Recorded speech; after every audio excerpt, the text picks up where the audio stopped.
오늘은 빌립보서 3장 1절에서 16절에 있는 말씀을 가지고 내게 유익한 세 가지 이런 제목을 함께 은혜를 나누려고 합니다. 어떤 분이 저에게 삶이 뭐냐 저에게 이렇게 뜬금없이 물어봤습니다.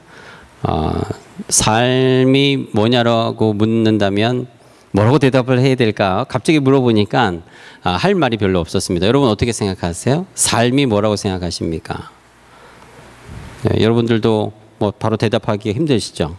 그랬더니 저에게 그 질문을 했던 사람이 이렇게 대답합니다. 삶은 달걀이다. 그래서 제가 참 뭐 웃기도 뭐하고 할 말이 별로 없더라고요. 삶은 달걀이다. 그래서 달걀로 한번 치려다가 언어 유희죠. 뭐 이제 너무 날씨가 덥고 막 이렇게 습하니까 한번 웃으라고 삶은 달걀이다. 뭐 이런 얘기를 제가 들었습니다. 여러분 한국말에는 이렇게 언어 유희를 쓰는 말들이 간혹 있습니다. 뭐 우스갯소리도 하고 하는데 빠지지 않는 말 중에 하나가 개입니다. 개. 여러분 우리가 특히 캐나다에서는 얼마나 많은 사람들이 개를 키우고 또 자식처럼 여기고 얼마나 사랑합니까? 근데 한국에서는 이 개를 이 욕으로 많이 써요. 한국 사람들이 개를 그 좋아하고 사랑하는 개를 욕으로도 많이 이렇게 쓴다라고 합니다. 최근에만 그런 것이 아니고요. 어떤 분이 이런 얘기를 했어요. 조선 시대부터 개를 욕으로 쓰기 시작했다라고 합니다. 그런 거 보면 왕실에서 화가 날 때는 이 개를 욕으로 사용할 정도로 역사적으로 이 개에 대해서 말하는 유희가 언어가 오래됐다라는 것이죠. 하루는 한 아이가 엄마 손을 붙잡고 시골에 있는 장터에 한번 갔는데 그 시골 장터에 할아버지가 강아지를 한 마리 데리고 나와서 박스에 넣고 이렇게 팔고 있었어요. 그래서 이 할아버지가 그 박스 앞에다가 매직으로 개 새끼 5,000원 이렇게 해서 붙여놓은 거예요. 한글을 모르는 이 아이가 엄마 손을 붙잡고 가다가 예쁜 강아지를 보고 앞에 서가지고 뭐라 써 있는데 물어보는 거예요. 엄마 뭐라고 써 있는 거야? 그랬더니 이 엄마가 할아버지를 바라보면서 개새끼 5,000원 이렇게 얘기를 해준 거예요. 할아버지도 무안하고 엄마도 무안하고 그렇게 서 있는데 당연히 여기서는 개의 자식이 욕은 아니겠죠. 그대로 강아지라라는 말일 겁니다. 만약에 강아지가 없었으면은 뭐 싸움 났을 것입니다. 그러나 강아지를 얘기하는 개의 새끼이기 때문에 그것이 다 허용이 됐다라는 거예요. 개의 그 자식이든지 개의 새끼든지 이러면 괜찮지만 거기에 줄여서 하면은 이게 어떨 때는 욕이 되기도 하고 화풀이가 되기도 하고 강아지를 말하는 말도 된다라는 거예요. 따지고 보면요. 한국말만 그런 게 아니라 여러분 여기 캐나다 저기 살고 있지만 영어에도 이 개가 그게 등장을 합니다. 욕 가운데도. 여러분들은 아마 잘 모르실 거예요. 근데 이 어둠의 세계에서는 sun이라는 말과 함께 개가 많이 욕으로도 쓰이고 있다라는 거예요. 참 이 국제적으로 개가 쓰이는구나. 제가 이런 생각을 하면서 한번 그 개라는 말의 그 어원을 한번 찾아봤어요. 왜 이렇게 우리가 사랑하고 좋아하는 개를 욕으로 동서양 할 것 없이 이렇게 많이 쓰는가? 근데 우리나라에서는 개라는 말이 사실은 가에서 나왔다 그럽니다. 가에다가 이를 붙이면 개가 되잖아요. 이 가라는 말이 한자로 거짓, 가짜예요. 옛날 조선시대 때부터 온전치 못한 사람한테 이 욕설로 내뱉었던 이 개가 사실은 거짓이라는 의미가 쓰여져 있다라는 거예요. 따지고 보면 영어도 마찬가지입니다. 사람에서 난 자식이라면 도저히 이렇게 행동하고 말하지 못하고 화가 날 때 욕설로 우리가 내뱉는 말이 바로 그 말 아니겠습니까? 개라는 말이 우리가 사랑하는 개 의미보다도 거짓이라는 의미가 포함됐다라는 것을 한글도 영어도 우리가 깨닫게 되는 거예요. 요즘에는요, 목자, 착한 목자, 선한 목자를 참 찾기가 어렵죠. 어떤 분이 이런 말을 합니다.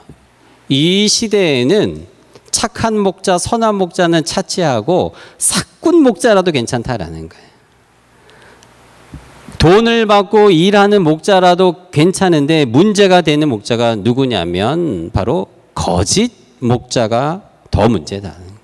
사꾼 목자가 문제가 아니라 거짓 목자가 이 시대의 교회와 우리 공동체를 어지럽게 할 때에 사회의 비난을 받고 교회가 온전히 하나님의 뜻을 행하지 못한다라는 거예요. 오늘 우리가 읽었던 본문의 말씀에도 개를 조심하라라는 말이 나와요. 여러분 이 말씀을 보면서 어떻게 느끼셨는지 모르겠어요. 바울이 많은 신약의 말씀을 썼지만 딱 한 번 이렇게 욕을 했습니다. 개 같은 자를 조심해라. 오늘 우리가 읽었던 2절의 말씀 아니겠습니까? 개들을 삼가라. 욕입니다, 여러분. 근데 이게 뭐 개자식, 뭐 개새끼 이런 욕이 아니라 바로 아까 말씀드린 거짓 목자, 거짓 선지자, 거짓 사람을 삼가라, 조심하라 이 말인 거예요. 헬라어로 이 개라는 말이 바로 퀴나스인데 이 퀴나스라는 말이 바로 거짓이란 뜻이에요. 옳지 않다라는 것입니다. 교회 안에 많은 일꾼들, 많은 선지자들, 많은 목자들, 목사들, 지도자들 하나님 앞에 세움받았다라고 하는 자들이 차라리 사꾼 목자라면 하나님 앞에 사꾼 목자도 하나님 앞에 책망받겠지만 거짓이 난무하는 그 시대에 빌립보 교회에 바울이 그들을 향하여 개들을 삼가라 말씀하는 것이죠. 일꾼이 아니라 사람이 아니라 정말 개만도 못한 하나님 앞에 책망받을 자를 조심하고 삼가라라는 뜻이에요. 당시 빌립보 교회에 침투에 들어와 있었던 이 거짓 예언자와 선지자와 거짓 교사를 조심하라라는 말입니다. 이제 막 이방 이 그리스도인들이 전도받고 생명 얻고 구원받아서 교회 공동체의 일원으로 세워지려고 하는 그때에 지도자라는 자들이 선생이라고 하는 자들이 하나님 앞에 거짓을 이야기하고 복음을 가리고 사랑을 거짓으로 얘기하는 이 자들을 조심하라라는 거예요. 이제 막 구원받아서 새 삶을 살려고 하는 성도들에게 몸의 할례를 강조하는, 형식을 강조하고 형제 자매를 비판하고 비난하고 정죄하고 자기 자신만 할례를 한 나만 의롭다고 외치는 당시의 잘못된 유대인들을 향하여 바울이 이렇게 심하게 개 같은 자들을 삼가라고 이야기하는 것이죠. 여러분 신약 성경에는 예수님도 바리새인들을 향해서 독사의 자식들아 이렇게 독서를 내뱉어 준 적이 있습니다. 분노하신 거죠. 의분입니다. 바울이 이 개들을 삼가고 행악하는 자들을 삼가고 몸을 상해하는 일을 삼가라는 이 세 번에 걸쳐서 이야기한 삼가라라는 말은 연결되어 있습니다. 개 같은 자들이 행악을 행하는 자들이기 때문에 그렇습니다. 바울이 비난하고 하나님의 말씀으로 책망한 이 행악하는 자들이 한 일이 뭐냐면 바로 몸을 상해해서 이 몸을 상해한다라는 것은 할례를 한다라는 거예요. 할례를 통해서 구원받는다라는 것을 이야기하는 자들이 바로 개 같은 자들이요 거짓을 말하는 선생이었어요. 2절 말씀에 삼가라 삼가라 삼가라라는 이 브레페테라는 원래의 말은 브레오라는 본다라는 미래 완료형이에요. 이 말은 뭐냐면요. 삼가하는 것은 한 번으로 끝나는 것이 아니라 우리 교회 공동체 안에 우리 가정 안에 여러분의 삶 안에 끊임없이 지속적으로 미래에도 일어날 것이다라는 것을 경고하고 있습니다. 와치아웃을 계속해야 된다는 거예요. 우리가 교회 공동체와 믿음을 가지고 신앙생활을 하는 그것만으로 하나님 앞에 섰다고 자랑할 수 있는 자가 누가 있겠습니까? 오랜 세월 동안의 신앙생활을 한다고 해도 우리는 신앙 앞에서는, 믿음 앞에서는 늘 조심하고 우리 공동체 안에 와치아타야 되는 일들이 필요하다라는 것이. 오늘 우리가 읽은 본문의 말씀 12절 14절에 사도 바울이 이렇게 고백합니다. 내가 이미 얻었다 함도 아니요 온전히 이루었다 함도 아니라 오직 내가 그리스도 예수께 잡힌 바 된 그것을 잡으려고 달려가노라. 바울과 같이 하나님 앞에 위대한 종으로 정말 이 신약의 대부분의 서신을 썼던 이 바울 사도와 같은 자가 또 누가 있겠습니까? 그러나 바울도 내가 이미 얻은 것도 아니요 이룬 것도 아니다라는 거예요. 여러분 자전거를 타시는 분들은 아시죠? 자전거를 아무리 잘 탄다고 해도 페달을 밟지 않고서는 절대로 앞으로 나아갈 수 없습니다. 초보자든 전문가든 자전거에 올라타기만 하면 끊임없이 페달을 밟아야지만 앞으로 나가는 것처럼 우리의 신앙도 마찬가지 아니겠습니까? 이분 목사도 마찬가지지요. 여러분 목사님이라 그래서 여러분 절대로 여러분 저절로 자연적으로 절대로 이 영적인 것들이 일어나지 않습니다. 마찬가지죠. 오랜 세월 동안 신앙생활을 해도요. 우리의 신앙이 게을러지면 말씀을 공부하지 아니하면 하나님의 뜻을 점점 잊어버리고 멀어지기 마련인 것입니다. 운전을 아무리 30년, 40년, 50년 해도 나는 운전을 잘해, 전문가야 라고 얘기할 수 있는 사람이 누가 있겠습니까? 운전대를 놓는 그 순간까지 긴장하고 조심해야 하는 것이 바로 운전자와 같이 여러분 우리의 믿음과 신앙을 지키는 것도 이와 같다라는 것을 바울이 오늘 이야기하는 거예요. 그래서 개 같은 자들을 삼가요. 행악하는 자들을 삼가요. 경건의 모양만 있는 것을 조심하라라고 바울이 이야기하는 것입니다. 오늘 설교의 제목이 내게 유익한 세 가지입니다. 오늘 2절과 3절의 말씀이 굉장히 중요한데요. 사도 바울이 2절을 통해서 행악하는 자들, 이 몸에 할례를 하는 흔히 손 할례당이라고 얘기합니다. 손으로 할례를 한 것으로 내가 믿음이 있다라고 선포하고 구원받았다고 얘기하는 자들을 우리가 지칭해서 손 할례당이라고 얘기해요. 그러나 3절 말씀에 보면 바울이 너희들은 손 할례당 개 같은 자들 또 행악하는 자들이 아니라 하나님의 성령으로 봉사하고 그리스도 예수로 자랑하고 육체를 신뢰하지 아니하는 할례파다라고 말씀하고 있는 거예요.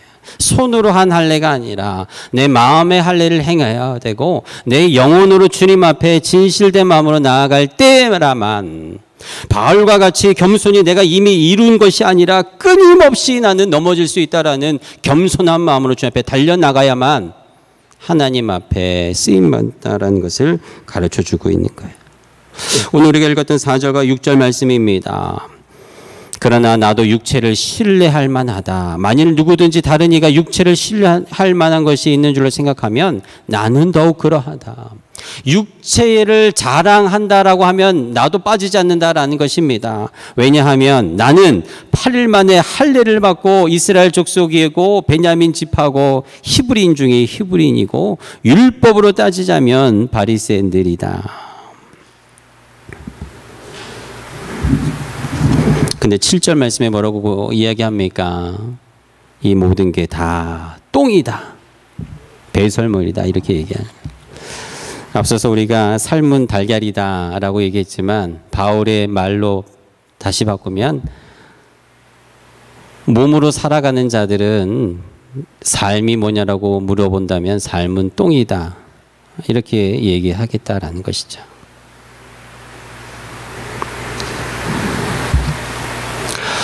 여러분 우리가 우리의 삶을 다 마치는 그때에 우리의 삶을 돌아보면 여러분 무엇이 남겠습니까? 내가 육신을 위해서만 살아왔다면 먹고 화장실 가는 그것밖에 무엇이 있겠습니까?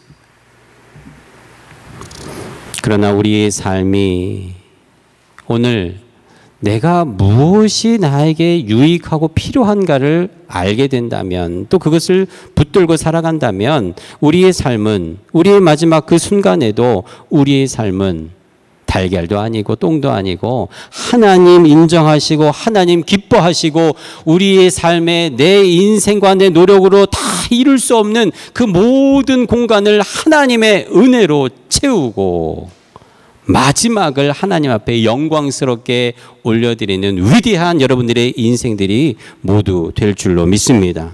여러분 어떻게 해야 될까요? 오늘 설교를 통해서 세 가지를 오늘 말씀을 통해서 보려고 합니다.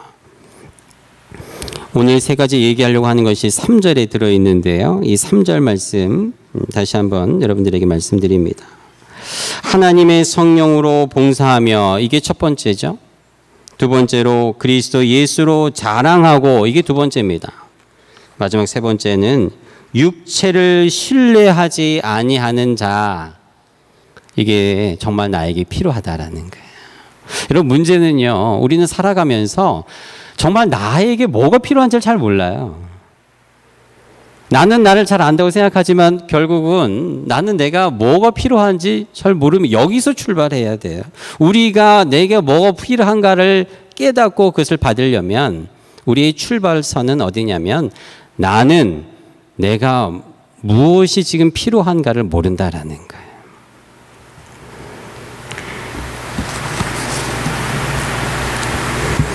근데 오늘 바울은 오늘 말씀을 통해서 나에게 필요한 것 세 가지가 바로 성령으로 봉사하고 예수만 자랑하고 육체를 신뢰하는 게 아니라 말씀을 신뢰하는 자가 될 때에 이것이 나에게 필요한 세 가지요, 내 삶에 가장 유익한 세 가지인 것을 바울이 오늘 말씀을 통해서 가르쳐 주는 것입니다. 여러분 2절에는요, 개들을 삼가고 몸을 행악하는 자들을 삼가고 몸을 상해하는 자들을 삼가라, 이 세 가지 삼가라는 말씀이 나오는데, 이게 대비적으로 3절에는 이 세 가지가 강조되는 것입니다. 원래 할례라는 말이 히브리 말로 브리트 밀라 이렇게 얘기하죠. 브리트는 계약이라는 뜻이고 밀라는 할례라는 뜻입니다. 여러분 아시는 것처럼 할례는 남성의 생식기를 그것을 도려내는 것을 할례라고 얘기합니다. 현대로 넘어와서는 이 할례라는 말을 이렇게 얘기합니다. 포경 수술. 여러분 들어보셨죠?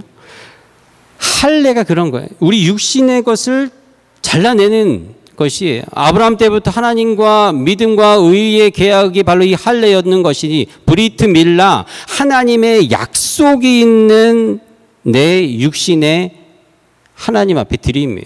내 몸을 다 드릴 수 없기 때문에 그 일부 가장 중요하고 생명이 잉태되는 그 끝자리를 믿음의 표식으로 드렸던 의식이 바로 할례입니다. 할이라는 것은 자른다는 것이고 예는 예식이에요. 근데 이것이 2절에는 몸을 상하게 한다라는 말이 브리트 밀라, 하나님의 약속에 의해서 내 믿음의 고백을 드리는 것이 아니라 하나님의 약속은 빠져버리고 그저 내 몸만 자르는 행위를 몸을 할례한다라는 말을 썼다라는 거예요. 헬라어로 카타토메, 카타, 그냥 잘라내버린, 몸을 상해버린 것입니다. 이것은 마치 이방 선지자와 이방 제사장들이 자신이 섬기는 이방 신을 향하여 몸에 칼을 긋고 피를 흘리는 이 모습으로 신이여 우리 충동돼서 우리를 축복하소서라고 하는 것과 마찬가지인 것이, 하나님 보시기에 얼마나 가증한 일인지 모르는 것입니다. 말 그대로 손으로 우리 육신의 것을 그냥 드리는 것, 이것은 하나님 받지 아니하시는 예배다라는 거예요. 당시에 빌립보에는요, 예수님을 믿어도 반드시 할례를 해야 된다라고 가르치는 거짓 선지자들이 있었다라는 거예요. 율법을 지켜야만 구원받는다라고 가르치는 목자들이 있었다라는 것입니다. 이것은 결국은 예수님을 무시하는 삶이 되고, 예수님 아니어도 우리 삶에 선한 일을 많이 하고 착하게 살면 구원받는다라는 잘못된 가르침이 교회 안에 시작되었다라는 거예요. 복음이 유일한 구원의 길이 아니라 그 많은 구원의 길 가운데 하나로 예수님이 등장하고 십자가가 등장하고 복음이 전락해 버렸다라는 것이에요. 그러나 갈라디아서 5장 6절에 분명히 고백을 하지요. 그리스도 예수를 믿는 사람에게는 할례를 받았든지 받지 않았든지 하는 것이 중요하지 않고 오직 사랑으로 표현되는 믿음만이 중요하다라는 것입니다. 여러분, 저와 우리에게 필요한 유익한 것 첫 번째, 성령으로 봉사하는 것입니다. 여러분, 여기서 성령으로 봉사한다라는 이 봉사, 라트레온 테스라는 말은요, 우리가 누군가를 위해서 서브하고 도와주고 섬기고 하는 것을 의미하지 않아요. 세번역 성경에는 이 봉사가 예배라고 표현되어 있어요. 성령으로 예배하는 것이 우리에게 필요하다라는 거예요. 그것이 유익하다라는 것입니다. 다른 성경에는 이렇게 표현되어 있습니다. 이 성막에서 제단에서 하나님 앞에 봉사하는 것, 서브하는 것, 예배를 위해서 주님 앞에 나아가는 것. 그러나 무엇 안에서요? 성령 안에서 해야 된다는 거예요. 성령으로 감화 감동으로 하지 아니하는 모든 제단의 일은, 교회의 일은 공허하고 건조하기 때문에 그렇습니다. 이것은 참이 아니라 거짓, 개와 같은 우리의 삶에 육신의 본능을 쫓아서 행하는 것이 될 수 있기 때문에 그렇습니다. 첫 번째, 내게 유익한 것, 그것은 성령과 함께 주님 앞에 나와 예배하는 것. 오늘 이 자리 성령이 우리와 함께하는 줄로 믿습니다. 성령을 의지하고 성령의 충만을 위해서 기도하고 찬양하고 예배할 때에 여러분, 이 자리가, 이 시간이 여러분의 삶에 있어서 가장 필요한 유익한 첫 번째라는 것이.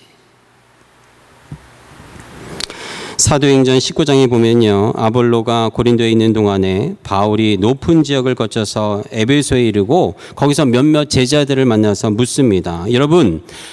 여러분이 예수님을 믿을 때에 성령을 받았습니까? 이때 그 제자들이 이렇게 얘기합니다. 우리는 성령이 있다는 말도 들어보지 못했습니다. 여러분, 지금 이 시대에도 2000년 전에 이 사도행전 말씀이 쓰여졌는 그 시대에도 이 성령이 있다 하는 것도 못 들었다는 이것이 지금도 여전히 많은 교회에는 성령을 무시하고 성령을 알지 못하고 성령이 도대체 무엇인지 모르는 그리스도인이라고 하는 자들이 있다라는 것이. 성도만 있을까요? 목자들도 마찬가지입니다. 목사님들도 마찬가지입니다. 선교사님들도, 지도자들도 성령에 대해서 성령을 이론적으로는 알 뿐 성령이 예배와 우리의 삶에 역사하시고 우리의 주관자인 것을 모르고 살아가는 자들, 가르치지 않는 자들, 교회들이 있다라는 거예요. 그때에 그 제자들을 안수하는, 머리에 손을 얹고 기도할 때에 성령이 그들에게 임하기 시작하는 것입니다. 요한복음 4장 24절에 하나님은 영이시니 예배하는 자가 신령과 진정으로 예배할지니라 말씀했어요.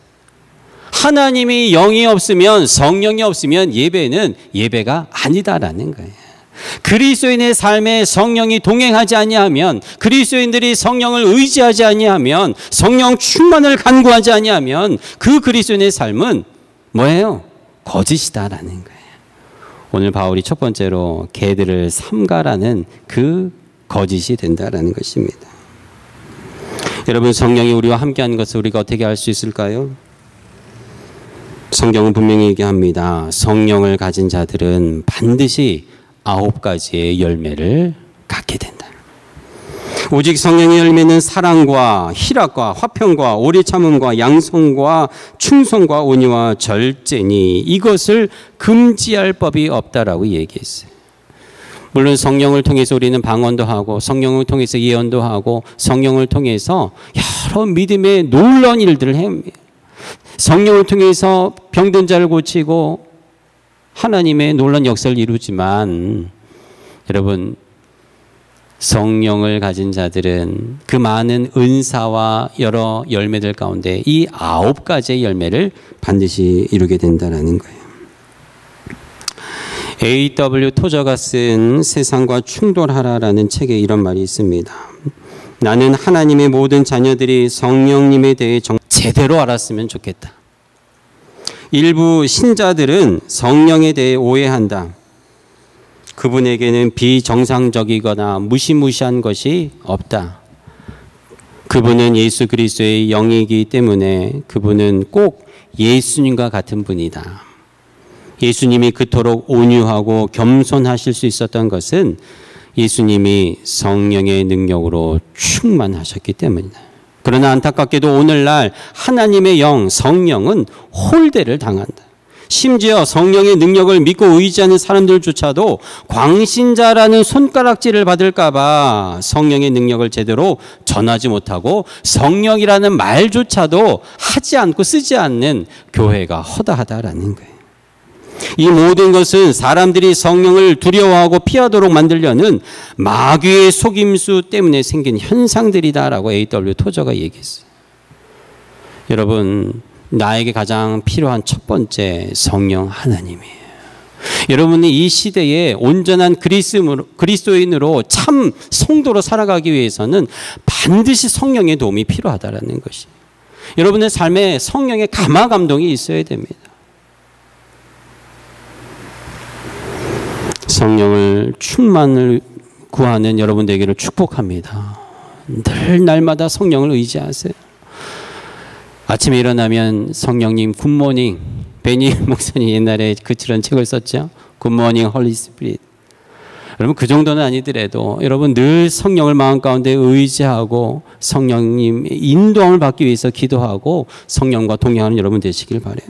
두 번째로 3절 말씀에 사도 바울은 우리에게 필요한 유익한 두 번째는 우리의 자랑은 오직 예수뿐이다라는 거예요. 근데 왜 뭐가 문제가 됩니까? 변하는 게 문제인 거예요. 변질되는 게 문제다라는 거예요. 여러분 요즘 이 여름 시대에 우리 음식이 언제 변합니까? 아주 뜨거우면 안 변해요. 아주 차가우면 안 변합니다. 그래서 끓이기도 하고 냉동실에 넣어놓기도 해요. 근데 언제 변합니까? 언제 상합니까? 미지근할 때. 왜 미지근합니까? 왜 우리는 적당히 믿게 됩니까? 왜 우리는 우리의 신앙을 한 발은 교회에 한 발은 세상에 놓고 왔다 갔다 합니까? 예수를 자랑하지 않기 때문에 그래요. 우리 한 주의 삶을 한번 돌아볼까요? 우리의 삶을 돌아볼까요? 나는 무엇을 자랑하고 또 무엇을 자랑하고 싶은 욕심과 욕망을 갖게 됩니까? 이 개 같은 자들, 행악하는 자들, 몸을 상하게 하는 거짓 그리스도인들의 삶과 같이 우리는 우리 눈에 보이는 것을 자랑하고 싶어요. 그것을 드러내고 싶어하는 욕망과 욕심에 사로잡혀 합니다. 오직 예수가 사라지고 오직 예수의 그 자리에 내가 우리의 자녀들이 우리의 삶의 배경만이 있게 될 때에 우리의 신앙은 변질된다라는 것입니다. 믿음의 주여 또 온전케 하시는 이인 예수를 바라보라. 오늘 사도 바울이 나는 그 예수 표대 그 한 가지만 바라보고 달려간다고 고백했던 것처럼 여러분의 삶에 다른 모든 것을 배설물로 여기고 예수님만 자랑하는 여러분 삶이 되기를 축복합니다. 나는 어떻게 예수님을 자랑할 수 있을까? 어떻게?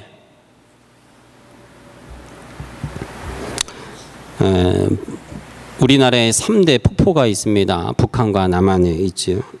금강산의 구룡폭포, 설악산의 대승폭포, 또 개성 가까이에 박연폭포라고 있어요. 이 개성의 박연폭포라는 곳에 가는 길에 보면은 두 절벽이 이렇게 마주하고 있는데요. 그 사이가 1m도 채 되지 않는다.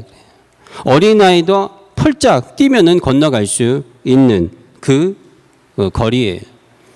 평지라면 아주 쉽게 제자리에서도 건너갈 수 있는 거리지만 수십 낭떠러지 길 밑 위에 올라가 있는 그 둘 절벽 사이에 그것을 넘어가는 것이 아주 건장한 어른도 어렵다라 그래요. 그래서 붙여진 그 절벽 바위의 이름이 결단바위라고 합니다. 결단바위. 아주 마음이 결단하지 아니하면 거기를 못 건너간다라는 거예요. 왜 그럴까요? 밑에를 내려다보기 때문에 그래요. 밑에를 내려다보면 그 두려운 마음에 아주 짧은 그 거리도 못 건너가는 거예요. 근데 밑에를 바라보지 않고 앞을 바라보면 누구든지 그 결단 바위를 넘어간다 그래요. 우리 신앙도 이와 같지 않습니까? 우리의 시선이, 우리의 자랑이 세상으로 가 있으면, 우리의 삶에 우리의 시선이 고정되어 있으면 절대 우리는 예수님을 자랑하지 못해요. 그러나 오늘 바울이 표대인 예수 그리스도만 바라보겠다고 결단하고 나아갈 때, 나는 내 삶에 내 모든 것을 다 똥으로 여기고 예수님만 나는 위해서 살겠다고 결단하고 나아갈 때, 우리는 우리의 인생의 모든 장애물을 뛰어넘고 그 누구도 두려워서 가지 아니하는 그 길을 담대히 주님 앞에 힘을 얻고 달려나갈 수 있게 되는 것입니다. 이것이 우리에게 필요한 것 아니겠습니까? 오늘 바울이 이것이 우리에게 두 번째로 필요한 것이다라고 얘기하는 거예요. 오늘 바울이 8절 말씀에 모든 것을 해로 여기면 내 주 예수 그리스도를 아는 지식이 가장, 예수님을 내 삶에 가장 고상하고 고귀한 것으로 여기기 때문이다라고 얘기해요. 그를 위하여, 예수님을 위해서는 내가 모든 것을 다 잊어버리고 배설물로 여길지라도 나는 예수님을 얻게 된다라고 바울이 오늘 말씀을 통해서 고백하는 거예요. 12절 말씀에 내가 이미 얻었다 함도 아니오 온전히 이루었다 함도 아닌 오직 내가 그리스도 예수께 잡힌 바 된 그것을 잡으려고 달려가노라. 여러분, 이 고백이 여러분들의 고백이 되기를 축복합니다. 이게 나에게 필요한 두 번째 유익한 거예요. 표대는 오직 예수님, 내게 유익한 것은 오직 예수님. 여러분을 위하는, 가장 위하는 자는 여러분의 남편, 아내, 부모님, 자식들도 여러분 사랑하지만 이 온 우주 만물에 나를 가장 위해 주시는 딱 한 분은 예수님밖에 없어요.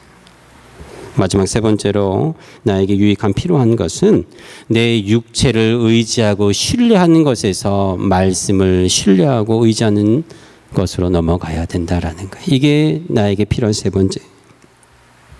어떤 목사님이 하나님의 말씀을 그릇에 비유했어요. 우리가 손으로 물을 이렇게 받으면요, 우리가 아무리 이렇게 꽉 손을 이렇게 해도요, 한 10m만 걸어가면 어느새 우리 손가락 사이로 물이 다 빠져나가 버려요. 근데 여러분, 그릇으로 물을 뜨면 어떻습니까?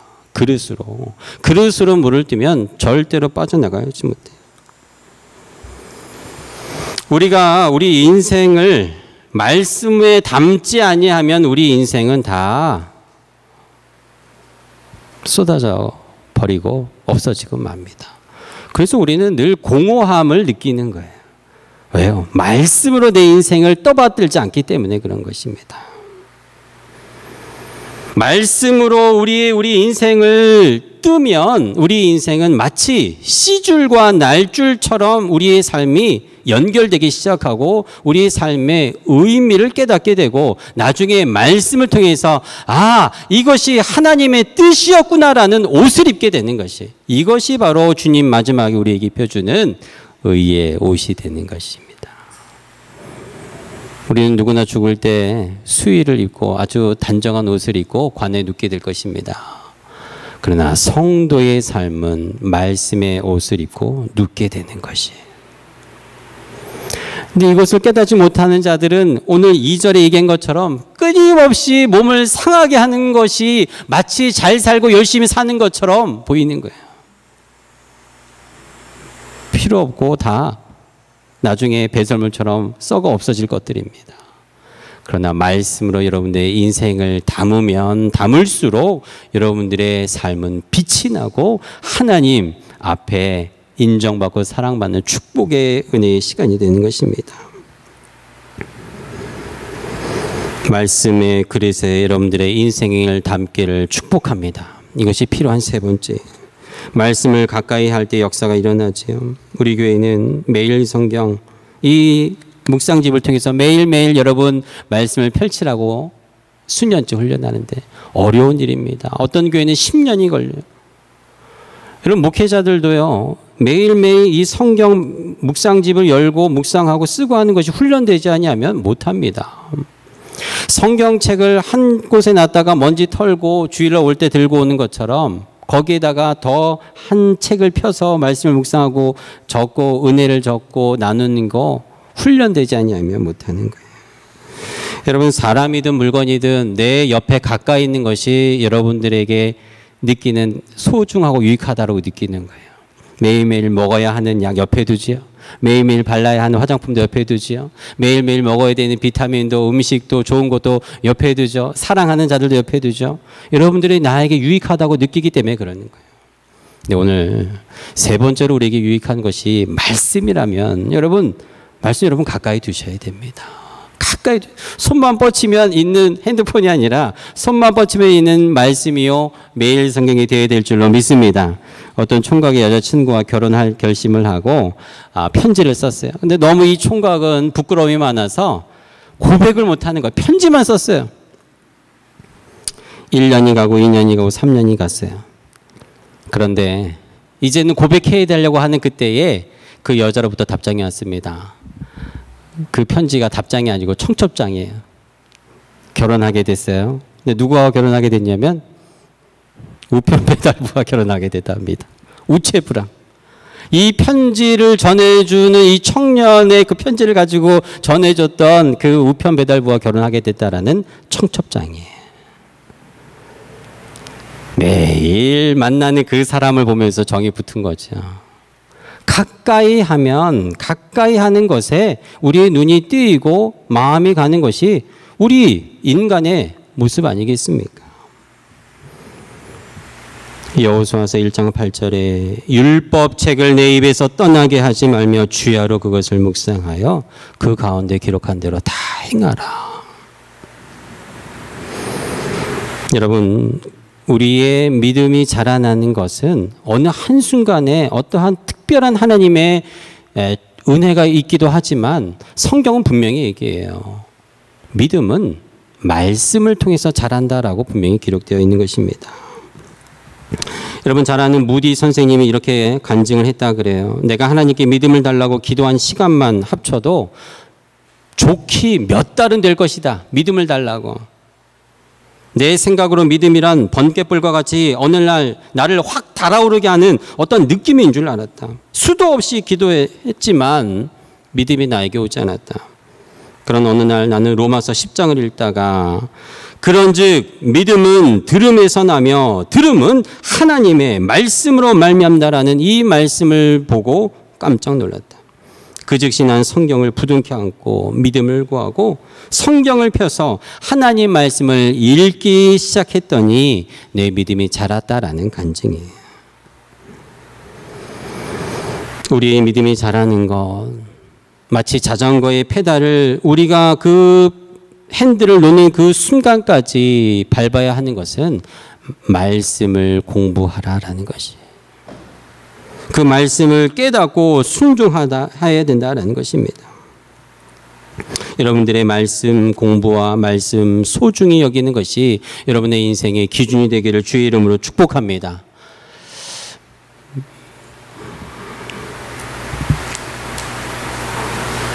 근데 얼마나 많은 사람들이 이 말씀 없이도 잘 살아갔는지 몰라요. 미국에 터틀 크리스찬이라는 말이 있는데 거북이 성도 새는 9일 동안 안 먹어도 살 수 있고 사람은 한 10여일 안 먹어도 물만 먹어도 잘 살 수 있어요. 개는 20일간도 견딘답니다. 거북이는 500일을 안 먹어도 된대요. 뱀은 800일을. 이 작은 곤충들은요 무려 1200일 동안 먹이를 먹지 않아도 살 수 있다 그럽니다.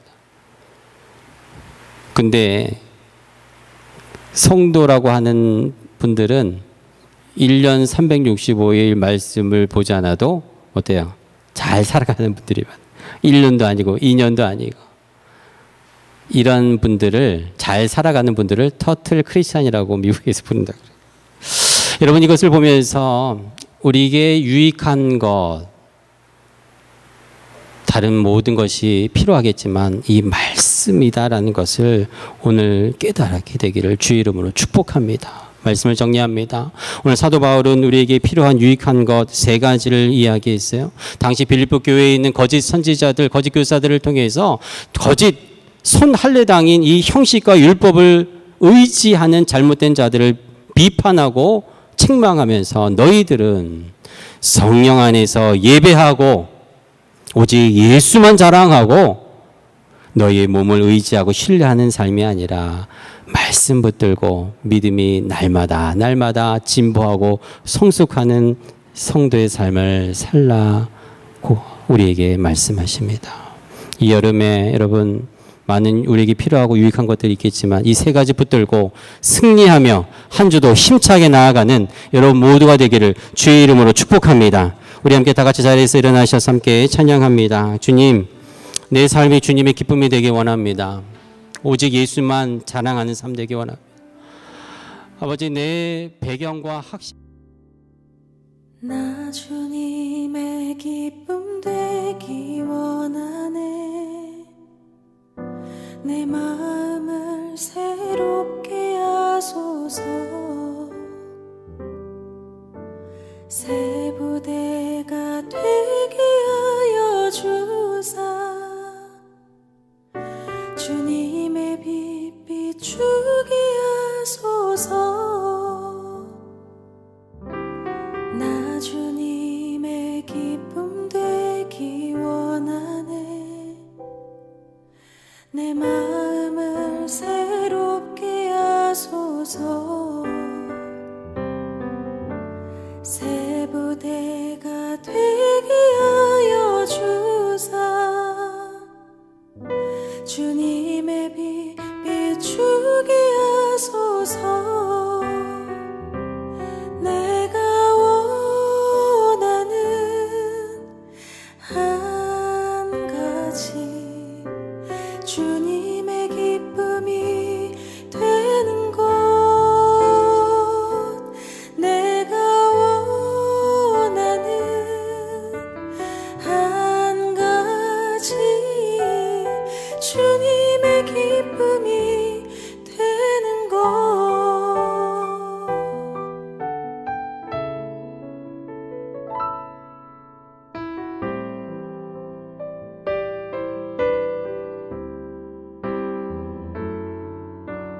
겸손히 내 마음 드립니다.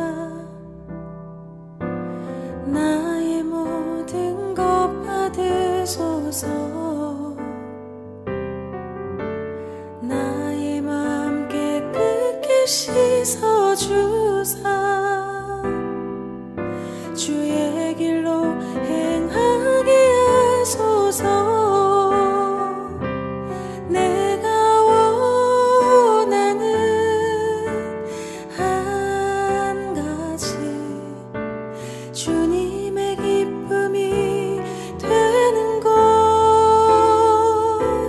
내가 원하는 한 가지